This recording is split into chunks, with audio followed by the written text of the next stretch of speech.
Hey everyone, Rick here, and happy free RPG day. Oh, that's right. I am recording this at about 3:30 a.m. So technically it is free RPG day now. I honestly did not schedule this to go up on the channel on free RPG day. That's just a happy accident. All right, so folks, we're going to have two videos. This video is going to focus on the Warlock Tiles town and village sets.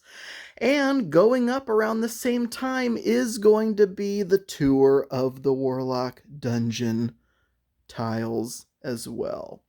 So don't miss that one, but we are going to focus on the town and village set in this particular video. Now you'll notice there are some other WizKids sets here as well. Unlike the Dungeon Tiles set, which I can absolutely say everything on that table is WizKids. Everything. This table, however, obviously all of the Warlock tiles themselves are WizKids.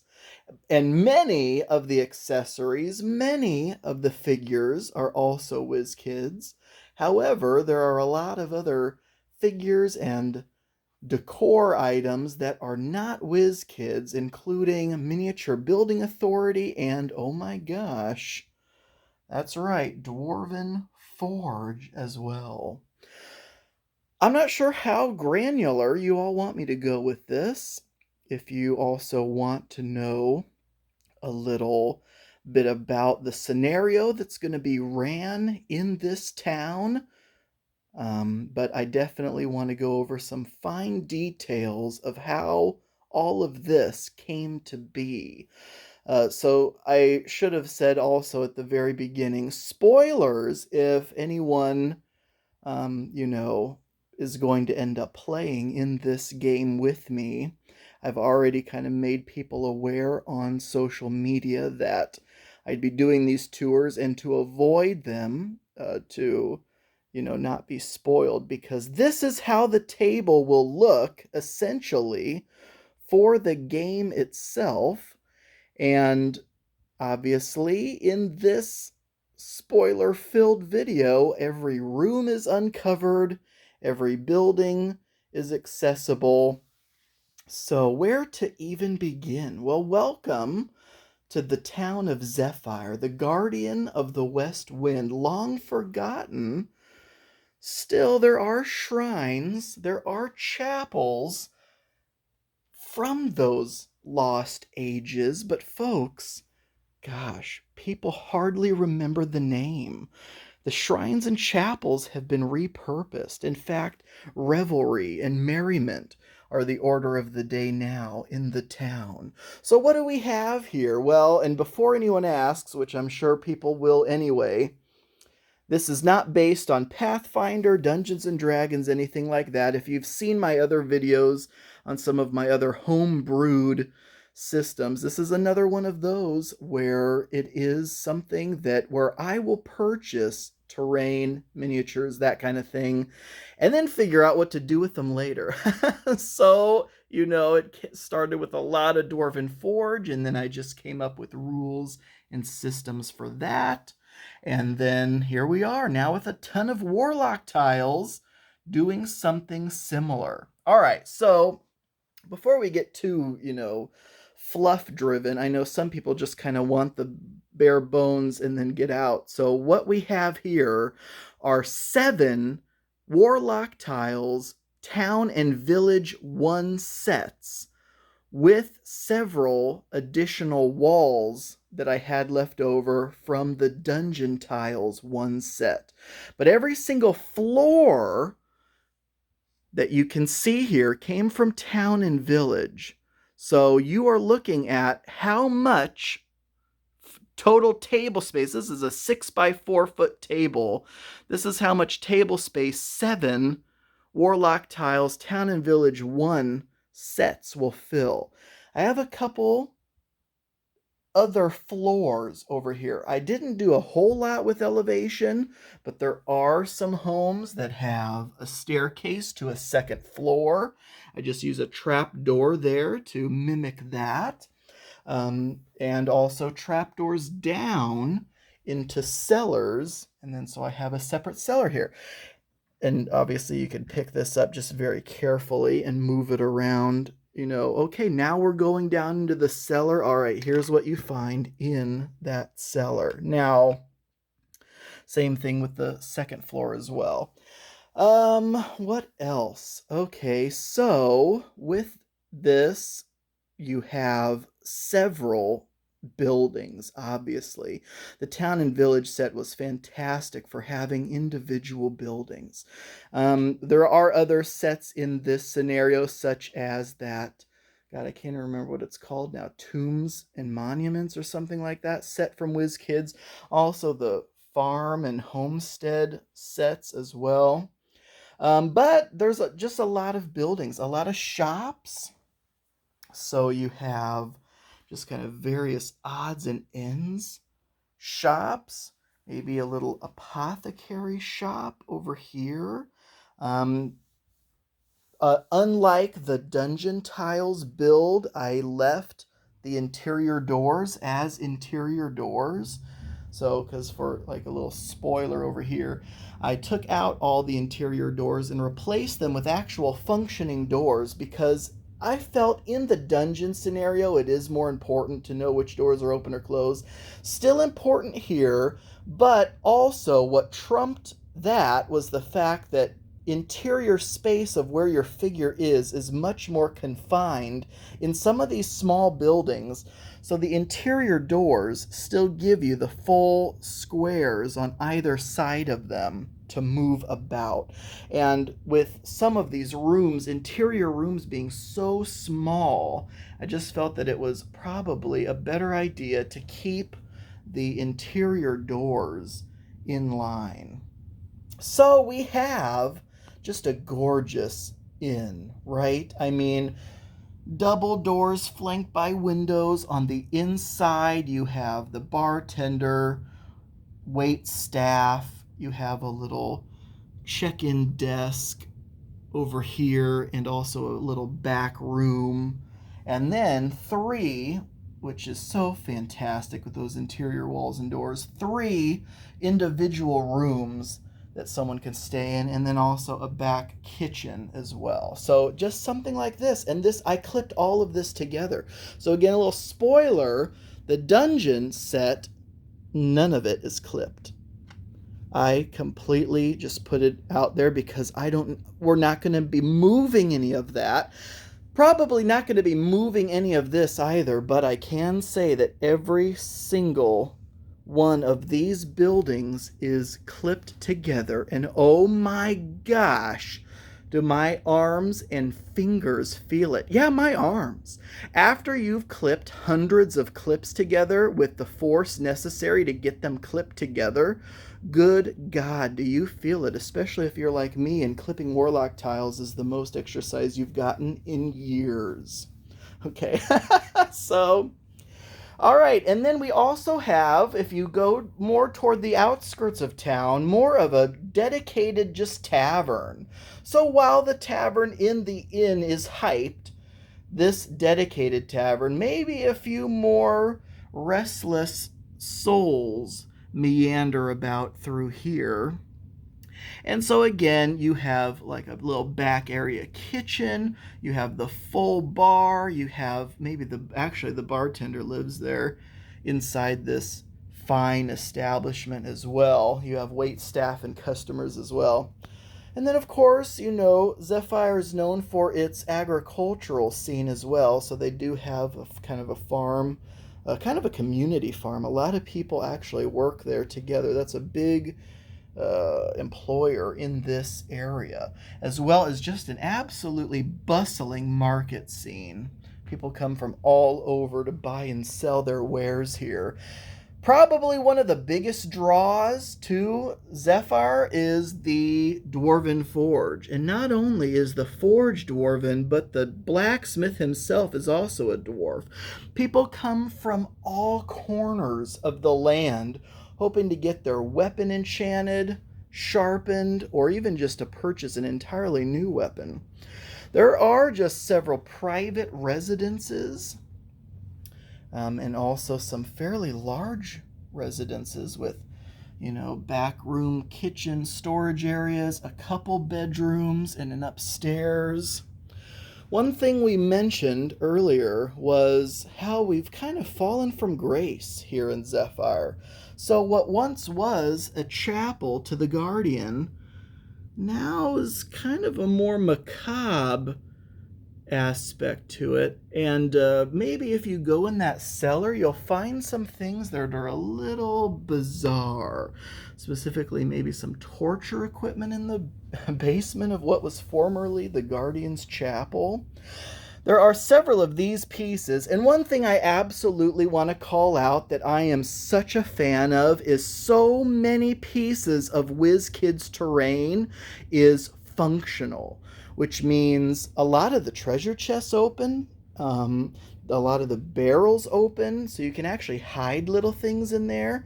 This little piece here, kind of part of the storyline spoiler, has 3 little bits that can be plugged in here.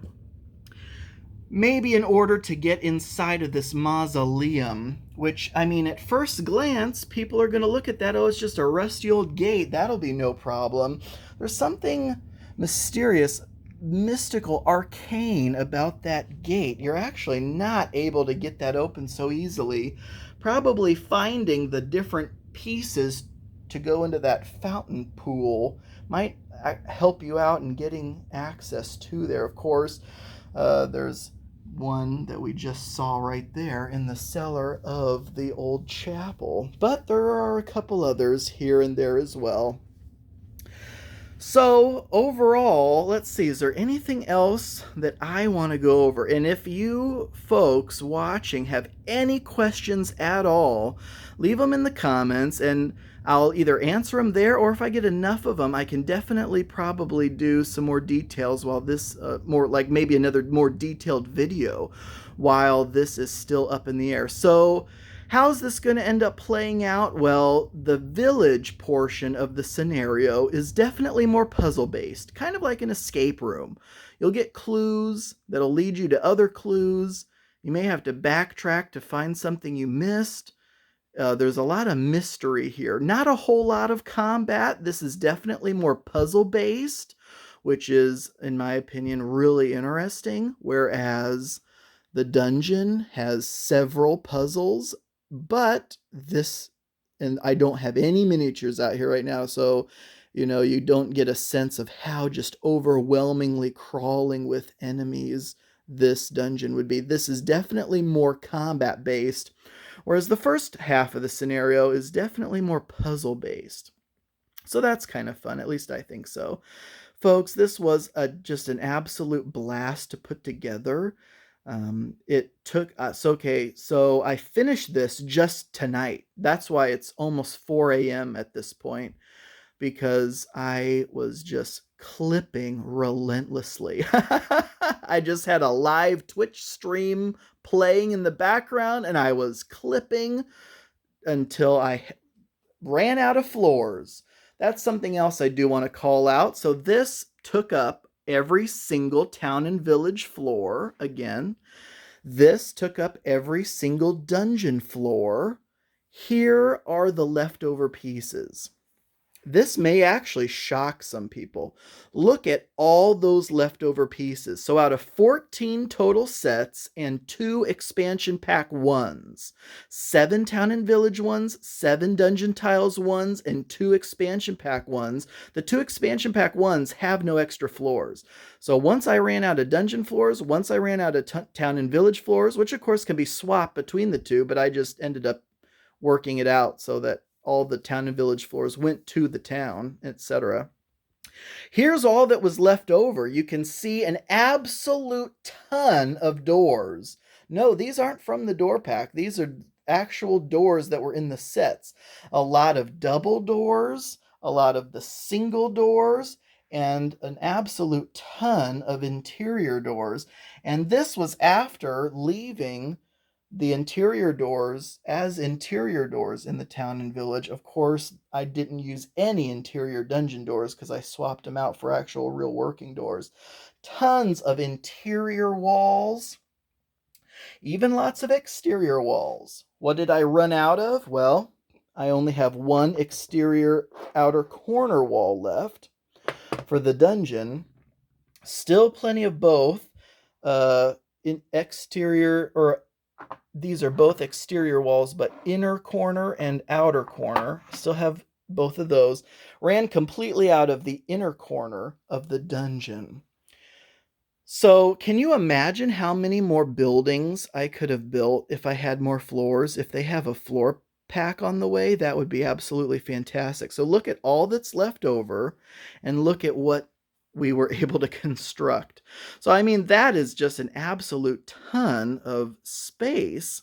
And I didn't want to get too into the little details of what's on the store shelves and stuff, because that is not really, the point of this video. The dressing makes it come alive. I should have taken just even a quick video before I put a single piece of dressing in here, just to give you a sense of how the dressing and the figures really just bring a scene to life. I mean, just hold it right there. Can you not hear this image? I can seriously hear a crowd right now.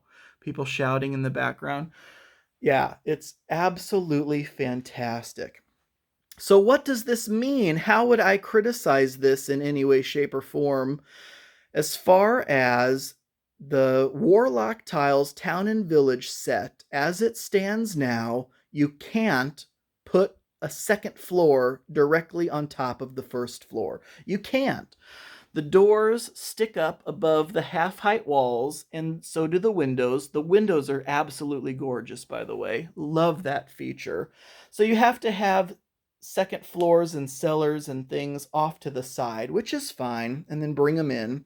But just as a comparison to, say, Dwarven Forge city builder set, you can stack them high because the walls are full height. So I'll be interested to see when the Warlock Tile full height walls come out, if we can start stacking actual floors above one another. That would be fantastic.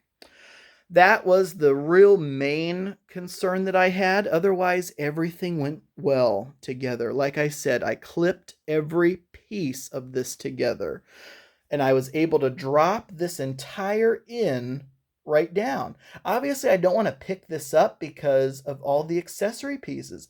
But if you took the figures and the accessories out of there, you could easily pick that up and drop it down. So what's going to happen in the actual scenario is that you won't be able to see the interior of the building until you get there.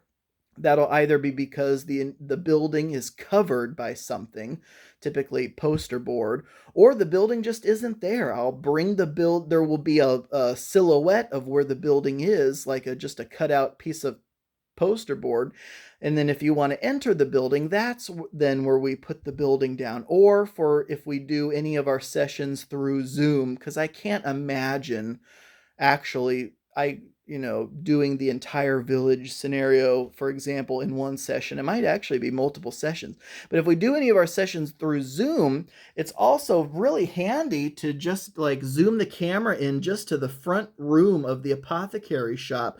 Oh, you want to get into the back room? Well, we'll have to figure out, number one, how you do that, and then, move the camera back there once you're in there. So those online sessions are actually kind of handy with the terrain still. Anything else? Again, leave any questions or comments down in the comment section. But otherwise, I think that pretty much sums it up. Again, clipping because obviously the EZ clips are coming. So again, check out that video that I posted about the EZ clips. Those will be so fantastic when those actually get here. But until then, yeah, these buildings were all clipped together, walls, floors, everything, with the current clips, which are very sturdy, to say the least. I just know when I end this video, I'm going to be like, Rick, you forgot to say or talk about something. But folks, this is the Town of Zephyr. I appreciate you so much for watching, and definitely check out the dungeon video if you haven't already, and until next time.